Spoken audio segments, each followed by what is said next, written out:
Well, if you're a fan of pitchers duels, tonight was a great game for you. If you're a fan of the Dodgers winning, maybe tomorrow. Let's talk about it on All Dodgers.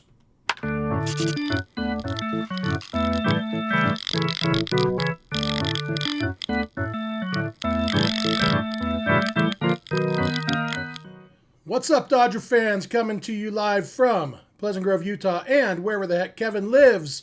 This is the All Dodgers podcast. I am Jeff Snider. The guy joining me, let's say right now, that is Kevin Skinner. We are here. We are part of the Believe network of podcasts. Here to talk about, unfortunately, yet another loss. The Dodgers lost their 5th game in a row. And let's just jump right in, K-Pop, because last night we kind of talked about how yesterday's game would have been really nice to win because today's game was going to be an uphill battle from an offensive standpoint because Jacob Misiorowski is really, really good. And, it was kind of a running joke. Clayton Kershaw, when asked about Misiorowski the other day, had said, I don't even know who I'm pitching against. Is he the kid who rolled his ankle? Clayton Kershaw has a full-time job. He doesn't watch a lot of baseball of other teams, And so, but he was asked after the game tonight, and he said, well, I guess I know who he is now, huh? He also said, I don't know how anybody hits that. And I think the Dodgers probably agree that they don't know how anybody hits that, Yeah, Mizarowski put on an absolute display today. I think combination of his stuff being absolutely filthy. I mean, when you're throwing 96 mile an hour sliders or whatever, 91 mile an hour changeups. That's really tough to hit. But he's also catching the Dodgers at, probably the low point of the season. At least we hope, in terms of injuries plus just general stale offense. But the kid is a lot of fun to watch. I've watched every single one of his starts. It's up there with, when Paul Skeens is pitching, I'm flipping over to the Pirates game. When Mizorowski's on, I'm watching the Brewers because he's got that stuff that, you just kind of hope and pray he stays healthy because he's so much fun to watch on the mound. Yeah, Misiorowski threw 24 sliders tonight. The slowest one was 93.0 miles an hour. When I was a kid, I remember Rob Dibble had a slider that was 90 miles an hour. So I was like, how in the world does somebody throw a slider 90 miles an hour? Now, 90 mile an hour sliders aren't that uncommon. 93 as your slowest. His fastest, 97.4 as a slider. It's just it's a true slider, as Oral pointed out early in the broadcast. It does have not just the horizontal break, but it's got a little bit of a vertical drop to it as well. It's a really, really hard pitch to hit, especially when he's locating the fastball like he was today. I mean, he had absolute pinpoint command of that fastball, and honestly, he just diced up this lineup. Yeah, the fastball varied from the slowest one he threw was 97.6, hardest 101.6. And I saw this point made on social media. You look, his 9 hardest pitches thrown today were to Ohtani, Friedman, Betts, or Pages. The 9 hardest pitches he threw were to the top 4 guys in the lineup. And then, you go down, and there were some slower. I mean, a couple times to Ohtani, he only hit 100.3, but that's the thing, like when you're talking about his hardest thrown pitches, he had 21 pitches that were 100 miles an hour or harder. And if you're rounding, going down to 99.5, so the TV screen would show 100, he had 24 of them. Like the dude throws hard and he's a good pitcher. And so we kind of knew coming in, like you said, you've watched him. I've seen him pitch. I know I watched the game he pitched against Skeens, and I think I watched his debut for a little bit. We knew the stuff was good, and so we knew it was going to be a challenge. What we maybe weren't so sure about was, would there be a pitcher's duel? And it turned out there really was, even though Misiorowski and Clayton Kershaw are maybe as 2 different pitchers as you can get at this point in their careers. Whether you talk about age or arsenal or what hand they throw with or how hard their fastball is. How hard? I'm going to look because Kershaw touched 91. That was his fastest. And that might have been around. That might have been a rounded 91. That might have been a 90.7. 90.6 was Kershaw's hardest throw of the night. And so going back to Misiorowski, 90.6 is what we said. So he had 72 pitches thrown harder than Kershaw's fastest pitch, including 4 changeups. He threw 4 changeups harder than Kershaw. Wait. In fact, yeah, basically the only pitches. Every pitch he threw that wasn't a curveball was thrown harder than every fastball that Clayton Kershaw threw.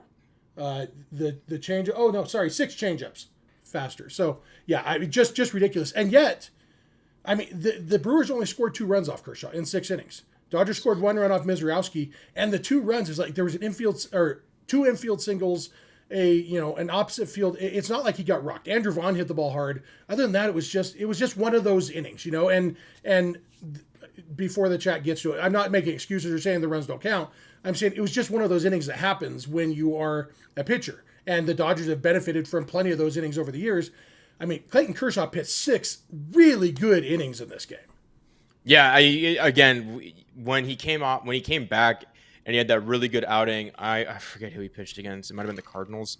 I made the point that this isn't really vintage Kershaw because this is just how he's looked his whole career. It's just how he gets to this spot has maybe looked a little differently, but the fact that he gives you a quality start is nothing new to him. He's used to going 6 innings, giving up 2 runs, and then and then recording a loss. That's Kershaw from 10 years ago, 11 years ago. That's what he's used to.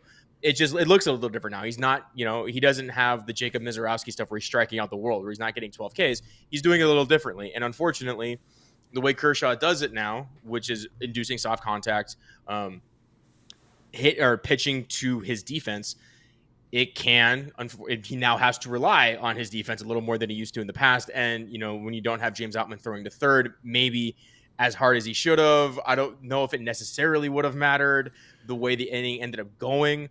But when you have to go that route, yeah, you're going to be susceptible to just kind of these really funky innings. Yeah, I don't think he was mad about Outman not throwing hard enough to third. I think he said he should have thrown it to second. Luckily, that didn't matter. Vaughn didn't take second on the play, but that was the concern there. Why Kershaw was yelling a little bit, and we'll see if anything comes from that. But ultimately, yeah, it was fun to watch, and there have been plenty of games for the Dodgers offense this year where the story in this game would be Clayton Kershaw just pitched a gem and won a game for the Dodgers. Unfortunately, that offense hasn't been around in the last week or so. And it'll be back.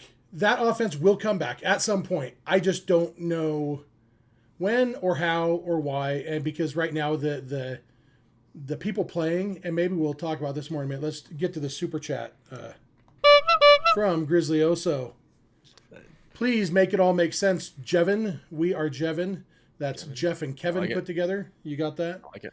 Yep, I like it. Yeah, I mean, the only way to make it make sense is to say, well, that's just baseball. And honestly, these kind of games are when I understand why people hate me online, because it's just baseball. And like, I would love to sit here and be angry.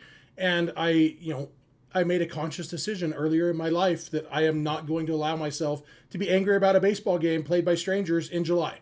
In October, I will get angry or frustrated or sad, usually sad, but sometimes really, really happy.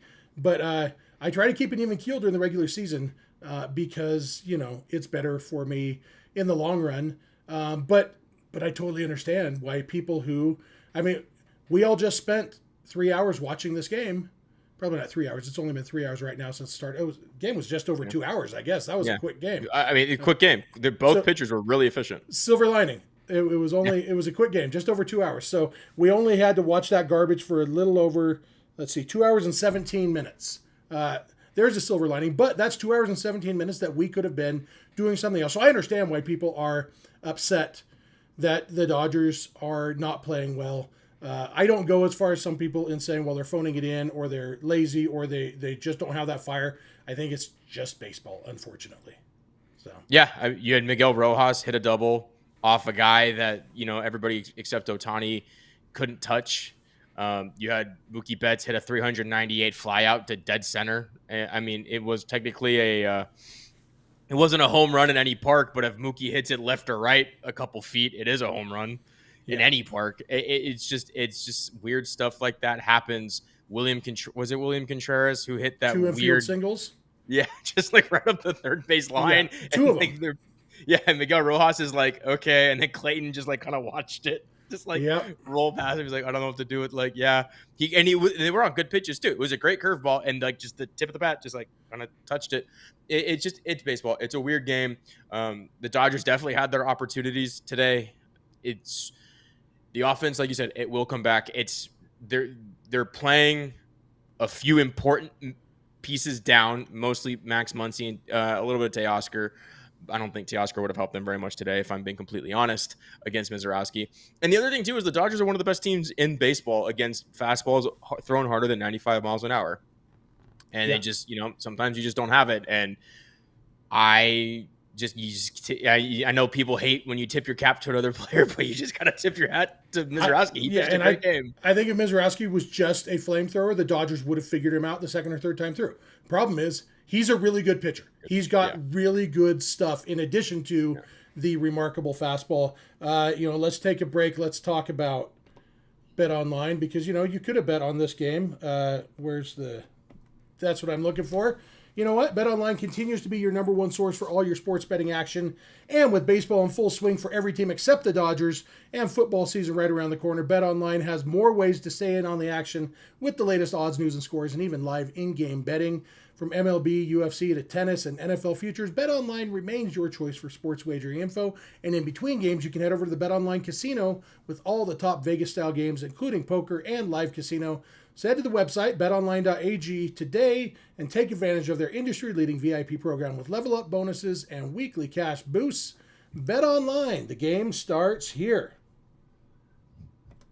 So, K-Dog, K-Pop, which do you prefer, K-Dog or K-Pop? Whatever floats your boat. I can be whoever you want me to be. All right, K-Pop, I'm sticking with that for now.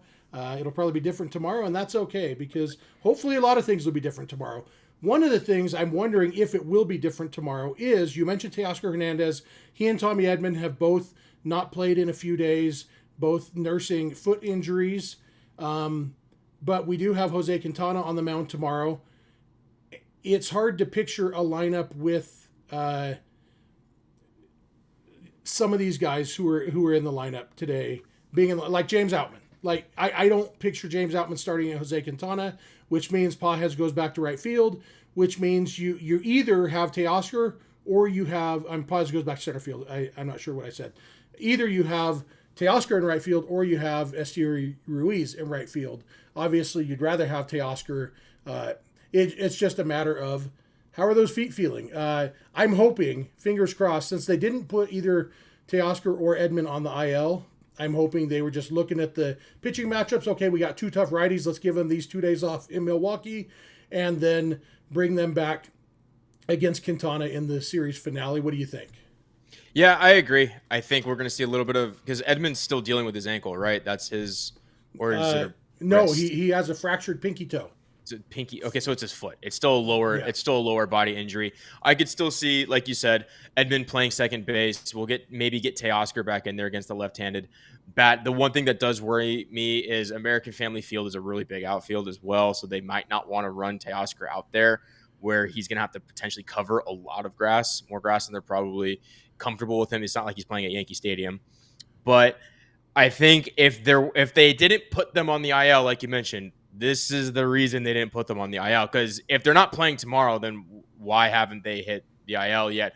We could bring up, Alex Freeland. We could get some other guys some looks, or just put healthy bodies in the lineup, so we're not having to necessarily run out James Outman. Unfortunately, he let us believe for about 7 seconds that maybe he could do something a little different, and no, it's more of the same. But yeah, it's something where, if they're not in tomorrow, not sure why they haven't the IL. I know Esteury Ruiz hasn't looked amazing. I would still like to give him a little bit more time, just a little bit more seasoning. I think he's earned just like a slightly longer leash than certain Dodger fans are willing to give him. But I'm really hoping to see Teoscar and Tommy Edman in the lineup tomorrow. Yeah, and I wouldn't be surprised if we see Ruiz too. If we see a all right-handed outfield, if maybe they look at with Glasnow pitching, they look at who's going to be hitting for the Brewers and guess, are they going to hit more balls to right field or left field, and put Teoscar in the other one and put Ruiz in the one where more balls are going to be hit. He's not a great defensive outfielder, but at least he's faster, so he can cover more ground. And maybe they go that route if those guys are healthy enough. The challenge with the roster is you look at their 40-man roster, the only healthy position player on the 40-man roster who's not currently in the major leagues is Hunter Fiducia. And interestingly, I just noticed on the roster, he's listed as an infielder, not a catcher, even though in Oklahoma City this year he has played... I was going to say, has he played anything besides catcher? A grand total of 1 inning at any defensive position other than catcher. He played 1 inning at first base, and he's been a DH 19 times, and yet the roster has him as an infielder. But maybe that's just because they know that I keep harping on having too many catchers on the 40-man roster. But whatever it is, I mean, like you said, if they want to call up Alex Freeland, they have to make room for him by DFAing somebody or transfer somebody to the 60-day. And Freeland might make sense because they're going to have to add him to the 40-man roster after this year anyway. At some point this year, it will make sense for them to add him to the 40-man roster and call him up. You know, you got Ryan Ward, who can hit, apparently. And maybe catch a ball? Maybe. I don't know. But he's not on the 40-man roster, and so it's, okay, do you like you said, do you give Ruiz some more time, or do you DFA him and go with Ryan Ward? You know, right now, it's kind of what they're stuck with right now. And how long they're stuck with. I think that, so I guess the reason I brought that up, long story short, is unfortunately that might be why they didn't put Teo and Edmond on the IL, even if they're not going to play, because there's nobody really to replace them. And if that's the case, we might just be stuck with this, where you only have one guy on the bench, or a backup catcher and another guy on the bench, and you have 2 walking wounded who aren't really available. We'll see tomorrow. If they're not in the lineup tomorrow, then we may not see them before the All-Star break. Yeah, I think this is kind of a problem. Just a side tangent. I like Andrew Friedman as much as the next person. Build him a statue. He does an amazing job with roster building. The one criticism I think anybody could have about Andrew Friedman is he tends to prospect hug. This is a situation where you could easily just trade Hunter Fiducia for anything, because at this point they've already committed to Dalton Rushing. Because the reason Hunter Fiducia was around, at least from our perspective, was he would be the heir apparent to Austin Barnes. He'd be the backup catcher until Dalton Rushing was ready. Well, it looks like they're sticking with Rushing. So what is Fiducia doing? Just burning a hole in their pocket at AAA. He's not doing anything. You could free up a 40-man roster spot that way. You could also just trade James Outman for literally a bag of peanuts. Nobody would blink an eye, and we would just kind of, I don't know if we'd be happier for it, but that's a 40-man roster spot, again, that is valuable.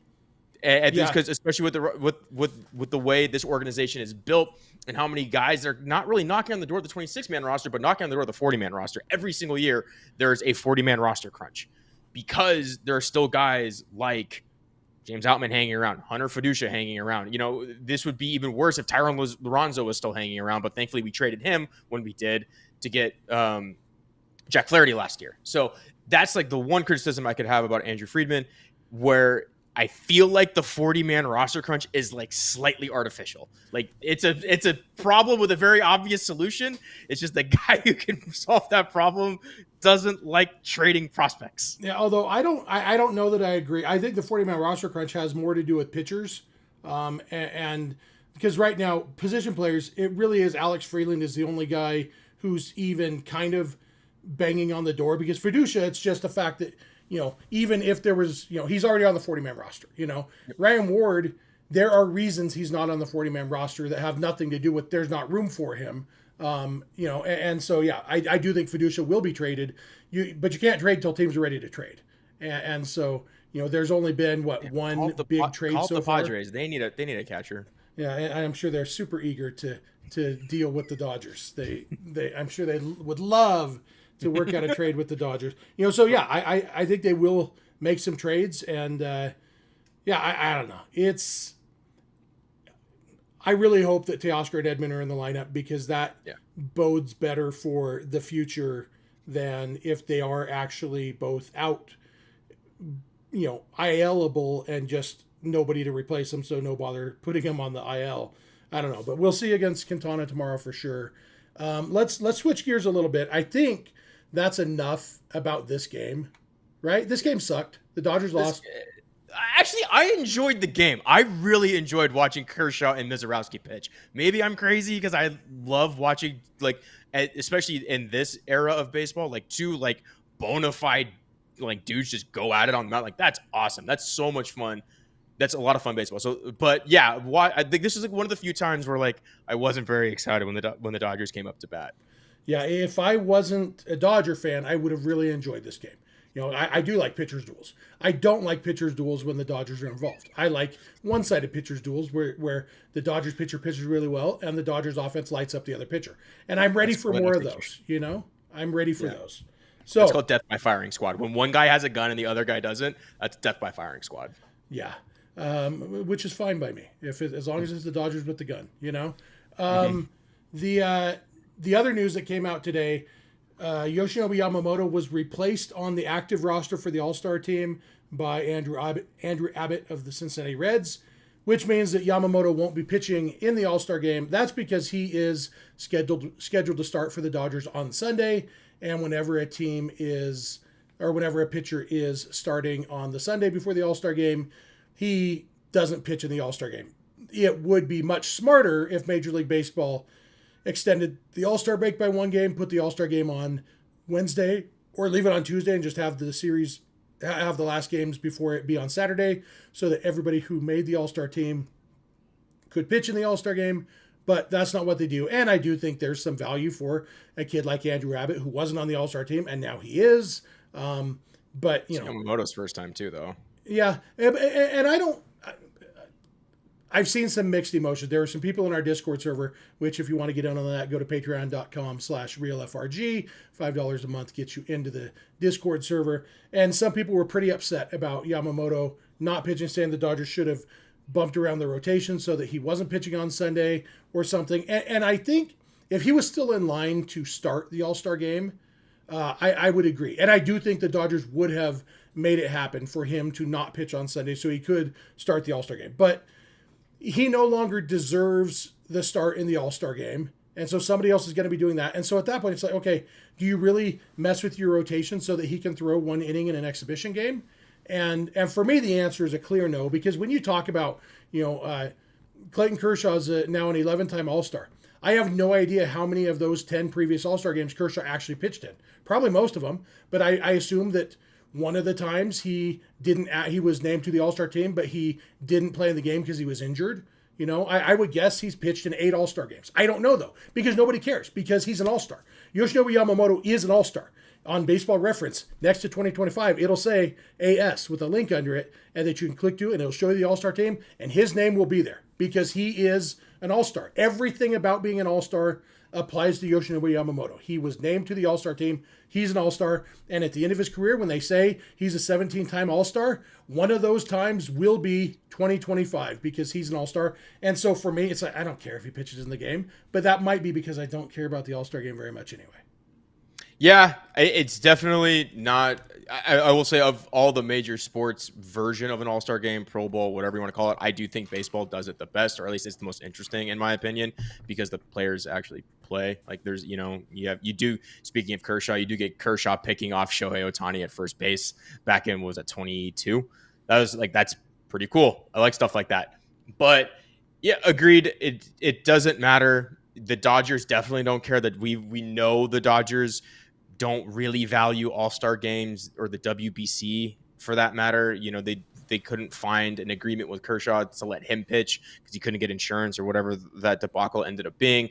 Because the Dodgers' sole focus is one thing: winning the World Series every single year. And if that means Yoshinobu Yamamoto doesn't get to pitch in the All-Star game, guess what? Yoshinobu Yamamoto is not going to pitch in the All-Star game. And like you, I'm fine with that. And to be completely honest, I kind of wouldn't want him pitching the All-Star game anyway, even if he was fully healthy, because I need him to fix whatever's going on, because the last 2 starts have not been particularly pretty, and I just want him to be. I don't know if he had a good one in between those 2, didn't he? The one against, was it 2 of the last 3? Against one of the bad teams. He pitched against the White Sox, didn't he? And he dominated. I feel like that's right. You know what? There's internet, and I should just fact check myself. But yeah, while you're doing that, I'm going to mention Clayton Kershaw has pitched in 7 All-Star games of the 10 times he's been named to the All-Star team. So, and none of us knew that until I just looked it up. Nobody cares. Kershaw is an 11-time All-Star, even though he's pitched in 7 All-Star games. And so that's kind of where I come from on Yamamoto. And like you, I would much rather have him resting and, come back strong in the second half, just like I was relieved that Teoscar didn't make the All-Star team. I'm not heartbroken about anybody who's not on the All-Star. In fact, I'm happy that Kershaw made the All-Star team. Wouldn't be heartbroken if he doesn't get in the game. Just take your time, just relax, just take some time off. Although maybe with Kershaw, maybe he does need to throw an inning just for rest reasons, because at that point he will, he's not scheduled to pitch again before the All-Star break, and so he'd be a week and a half between starts. So maybe an inning wouldn't hurt anything there. Dave Roberts being the manager will probably get him in there if that's what they want to do from an organizational standpoint. So it's newsworthy. I'm not bummed about it for Yamamoto because he's an all-star and a well-deserved all-star, and that's all that really matters. Yeah, and I guess recency bias, or if I'm being completely honest, I kind of checked out during the White Sox and Colorado series. He did pitch pretty well. White Sox 7 innings, 3 earned runs, or 1 earned run. I think I was thinking about the Giants start where he went 4 2/3 and gave up 5 earned runs. Yeah. Like that one's tough to swallow, and that's like kind of the last time I remember seeing him. And but hopefully still, he'll get revenge against them this weekend. Hope that would be great, but certain things do kind of concern me about Yamamoto. His strikeout rate's been going down, and he hasn't looked like himself like we expect. At least what he was compared to like his first several starts this year, where he looked untouchable. But that's neither here nor there. Regardless, don't really care he's not pitching the All-Star game. Use it to take a breather, keep his arm healthy. Remember this time last year, or just after the All-Star break, his arm started barking, and we didn't really see him again to the playoffs. We don't need a repeat of that. We just need all that matters is October. If Yamamoto skips Sunday, cool. Yeah, Nicole says the All-Star game jersey sucks too. True. Did I dream this, or am I right? I think I remember hearing that they're going back to how it should be, that players are wearing their own team uniforms in the actual All-Star game and just wearing the stupid ugly jerseys for things like the home run derby. The last few years it's been the opposite, but it always used to be. One of the cool things about the All-Star game is you got guys wearing 9 different jerseys out there playing as teammates against a different team of guys in 9 different jerseys. That's what I thought I remembered hearing. It's possible it was a dream, because that does sound like something I would dream. But I don't know, Yeah, so they will be wearing their normal jerseys during the All-Star game. Good. And then they have these hideous Comic Sans looking jerseys for the home run derby. And that's fine. I don't care what they're wearing for the home run derby. That's just for fun anyway. Well, good. So maybe, honestly, I think I will enjoy the All-Star game a little bit more with them wearing their own team jerseys. That's how it should be. Matty Man Dodge confirms, which you looked up too. So I'm glad it wasn't just a dream I had, although I would dream. Last night in my dream, I was hanging out with Jerry Harrison Jr. Nice. And so did you get off Tyler Glass now again? Not in this too. Yeah, we were just hanging out in my bedroom, just chilling, just talking, just being bros. No, yeah, just guys being dudes. Man. Last thing we want to talk about before we wrap this up: Dalton Rushing has looked a little bit better, and during the broadcast, Joe Davis said he asked Rushing about trying to stay fresh when you're not getting as many at bats, and he said Rushing told him it was actually not so much a mechanical tweak as a mental tweak, basically just keeping his mental edge and actually being more aggressive, because one thing Rushing said, according to Joe, is that he's never seen as many strikes as he has the last few weeks in the big leagues. And so he's always been a patient hitter who will work a walk. And now that's translated into taking a bunch of strikes and getting into pitchers counts. And so he's had to kind of force himself to be more aggressive to try to, ambush good pitches up front and not get yourself deep into a pitcher's count. And I think we're starting to see some results. He only struck out 1 time tonight. Miguel Rojas was the only guy on the team who didn't strike out at all. But of course, we all saw that one coming. Rushing and Ohtani were the only guys who only struck out once. Everybody else had multiple strikeouts. 6 of the 9 guys in the lineup had multiple strikeouts tonight. Rushing only had the 1. He had a base hit. So obviously it's going to be a work in progress still for Rushing as he tries to get figured out and figure out how to be successful when you're only playing 2 or 3 times a week. But seems like he's at least knows what he needs to do. Whether he can consistently do it or not will remain to be seen. Yeah, absolutely. And I mentioned it before we hopped on. He has a hit in 3 of his last 5 games. I think it's 4 hits overall. The big thing, like you mentioned, he only has 2 strikeouts over those 5 games, where I think his strikeout rate was somewhere close to 50%. That's coming back down to earth. And it looks like, we need to see more games out of him, but he just looks a little bit more comfortable, a little bit more competent at the plate. He's putting together better at bats.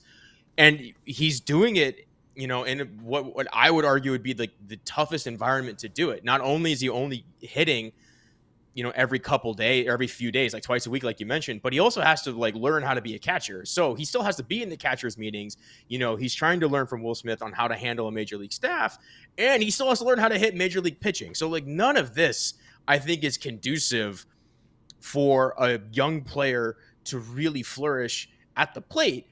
The benefit, I guess, Dalton Rushing had is we all know the bat will eventually play. He can just fall back on sheer talent and power, because I mean, when he connects, he hits the ball hard, like 112, 113 miles an hour.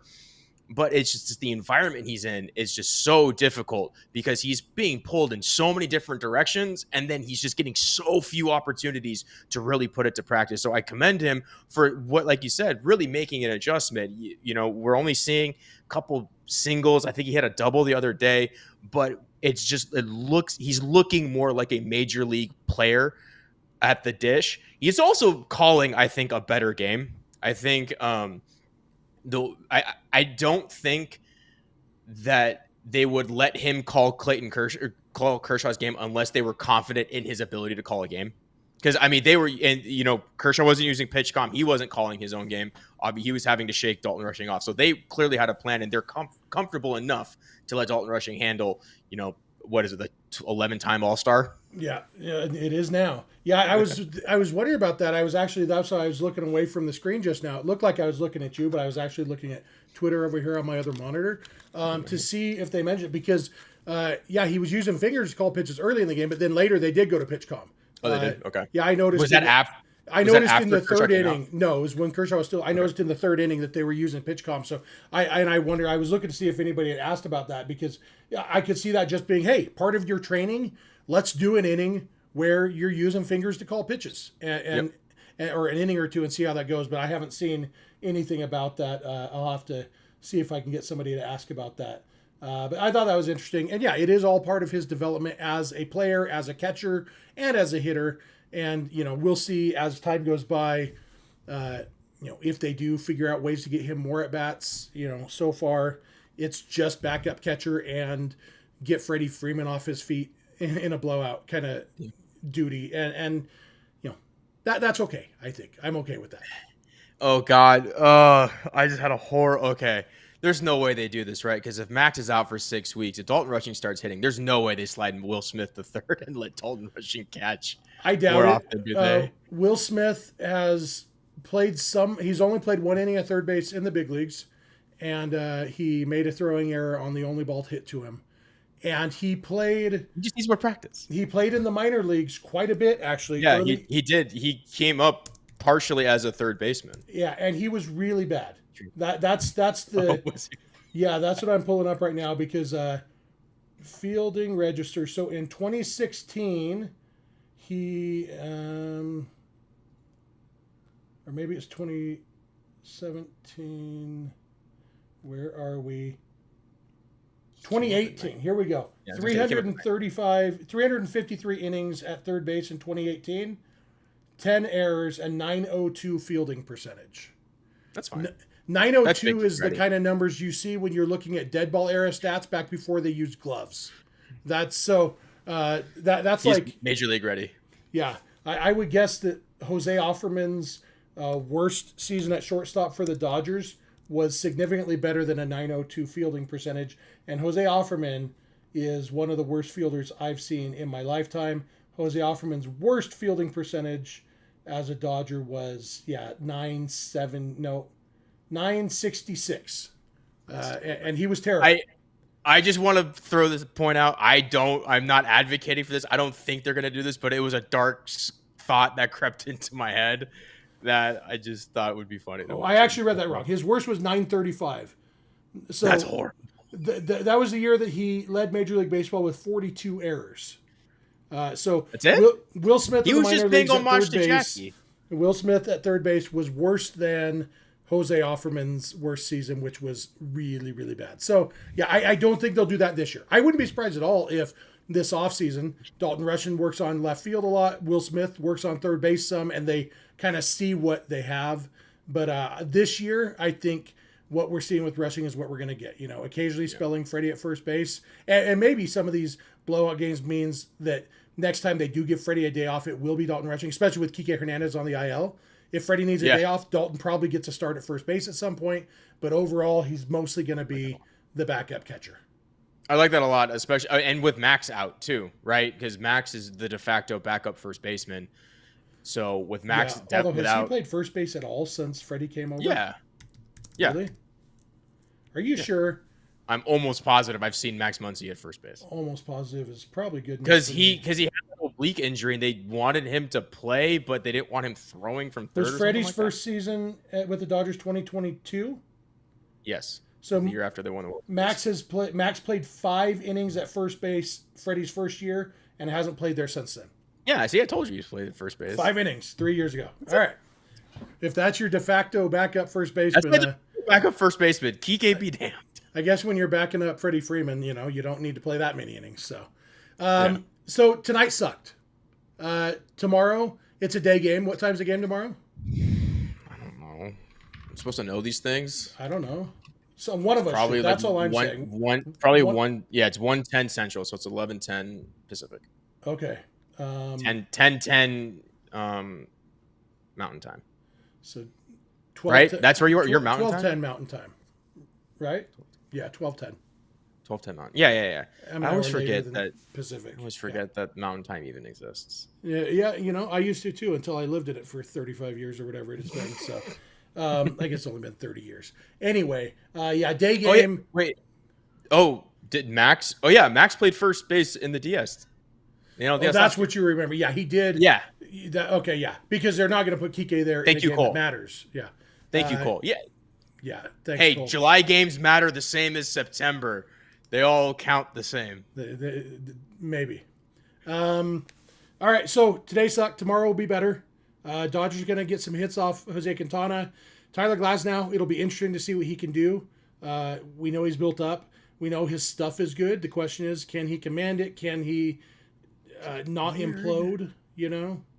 Yeah, which is weird. This is like, this concerns me more than the injuries, if I'm being honest. Because command and just like crumbling on the mound wasn't really something that we knew was part of his game, or when he came over, when they traded for him. It wasn't like, oh, Tyler Glasnow has amazing stuff, but can he locate it? It's like, no, he has amazing stuff. Can he stay healthy? Now the command stuff that's coming in, and where if the conditions aren't perfect, he seems to really struggle. I don't know. It's weird. Yeah, but that was one game, so I don't know. Like, I don't know that we can draw conclusions from the one game, and you know that after that he was hurt like for 3 straight starts. It's like he came out early. Finally, after the second one in a row, he came out early. They're like, okay, we're putting you on the IL because something's wrong, and maybe we'll eventually figure it out. I'm not convinced that he is as weak-minded as a lot of Dodger social media has decided he is. But you know what? Tomorrow we'll get to see him back in action against big league hitters, and hopefully, I'm excited. Hopefully, proving some people wrong, or at least I think he will. To some people that there's reason for optimism. So I think he will. Because I think part of the mentality argument also went back to when he went back and had his UCL reconstruction surgery, and he had that interview, I forget with whom, where I think it might have been Foul Territory, where he was complaining about losing Spire Attack and he had to change his grip and all this stuff. And I think people saw that and said, oh, Tyler Glasnow's a big whiny baby.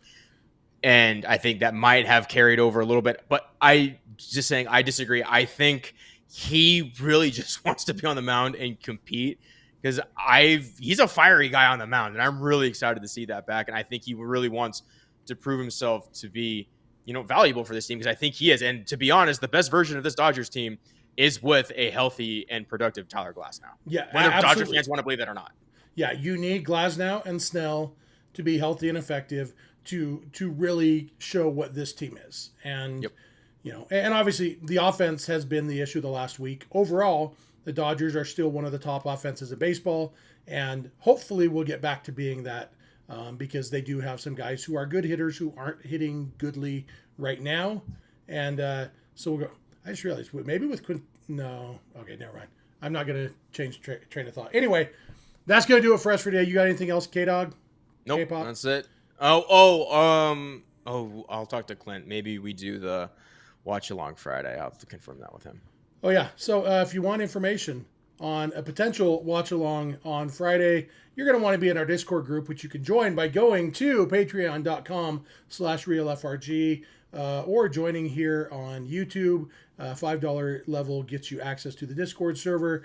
Thanks for watching. Thanks for listening. Thanks for all your comments in the chat. Cole, thanks for reminding me that the playoffs exist. I was just looking at regular season numbers, and now I do remember Max Muncy catching the last out of each of the first two series of the postseason last year, and I watched those a lot. You would think I would remember. Yeah, the ground out to third against the Padres and the ground out to second against the Mets. Both throws went to Max Muncy at first base. So, yeah, obviously Max Muncy can play first base, but not right now because he's hurt. But thanks for the super chat. More tomorrow. We will be back tomorrow. I believe the three amigos, all three of us, will be here for a post-gamer tomorrow after the game. I think that's what we decided. Yeah. I don't know. I just barely work here. They barely work here. Somebody, check us out. We'll be here after the game tomorrow. Somebody will. Again, go to patreon.com/realfrg. Link is in the description. Shout out to all the mods in the chat. All you guys are awesome. Remember, All Dodgers is presented by Bet Online, part of the Believe network of podcasts. That's Kevin Skinner. He is on Twitter at Skinner7Kevin. I am Jeff Snider. I am on Twitter at Snydog. You can check us out there. And that is going to do it for us. So, as Clinton would say, bye.